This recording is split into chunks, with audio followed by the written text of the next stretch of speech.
The Euthyphro dilemma shows two interpretations of the assertion that gods are good. Plato pointed out that either this means that gods are good because they conform to some standard of goodness that exists on its own and was not created by the gods, and thus no god is needed for goodness and morality to exist, or goodness is defined as whatever is consonant with whatever gods do, in which case there is no apparent reason why we ought to be good. William Lane Craig thinks he gets around this problem by saying that his god's nature, rather than just his commands and acts, are good. This doesn't actually solve the problem though, because one could still ask whether that god's nature is good as measured by some external standard, or whether good is defined as that which is consonant with that god's nature. If you base the argument for being good on the assumption that goodness is defined by a god's nature, then it ends up like this. Why ought I be good? Because it is consonant with God's nature. Why ought I do that which is consonant with God's nature? Because it is good. See the problem? Craig tries to address this by saying that we ought to do that which is in accordance with his God's nature because duty arises in response to an imperative from a competent authority. But where does this moral precept come from? Does it exist on its own, independent from any god? That would mean that there is at least one moral precept that does not come from Craig's God. Does it exist because it is in accord with his God's nature? If that's the case, we're back to the same circular argument. Why should we accept this moral precept merely because it is in accord with his God's nature? Also, by what standard is Craig measuring his God's moral competence? Is there an external standard of moral competence, or is he measuring his God's moral competence by how closely it accords with his nature? Again, you see the problem. The problems of tautology and circularity keep popping up again. Here's a response someone posted to my objection to Craig's proposed solution to the Euthyphro dilemma. TMM is a YouTube atheist apologist who is known for being a loudmouth polemicist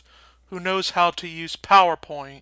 In this video, he gives objections to Craig's solution to the Euthyphro dilemma. Craig isn't saying that God freely chooses to only command things which reflect his nature. He's saying that his commands must necessarily reflect his nature. Human beings who are capable of doing evil are apparently more free than God. He nowhere said God didn't freely choose things, but that his goodness reflects his nature. God has the choice to do evil, but none of the desire to do evil, which is better than us. Well, Craig in fact believes that it is impossible for his God to do evil. In fact, it's impossible for God, with a capital G, to be evil. If it is impossible for Craig's God to be evil at all, then that God does not in fact have the choice to do evil. To say that a God has the choice to do evil is to say that it's possible, but just incidentally not the case. If it is impossible for a God to be evil, then by definition that God does not have a choice to be evil. When we say that God's nature is good, do we mean that it is good by some external standard? Or do we mean that good is defined as that which is consonant with God's nature? Stupid objection for two reasons. Note the word if. It implies God's nature could be different, so he could approve of evil. But if God's goodness is like 2 plus 2 equals 4, that statement becomes obviously absurd. Never once in that excerpt did I use the word if. I said when we say that God's nature is good. Not if, when.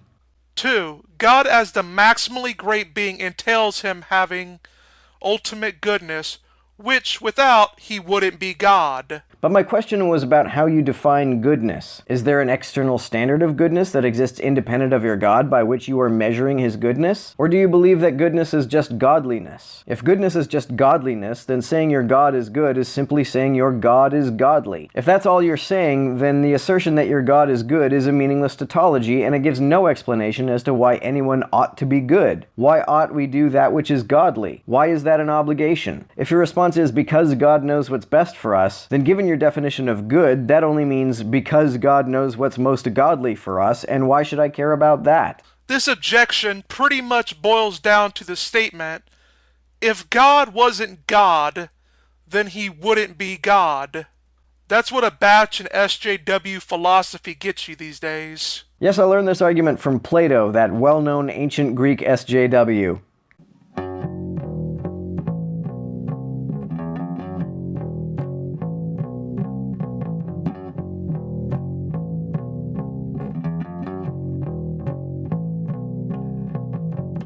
I don't know if you've heard, but I do have a Patreon.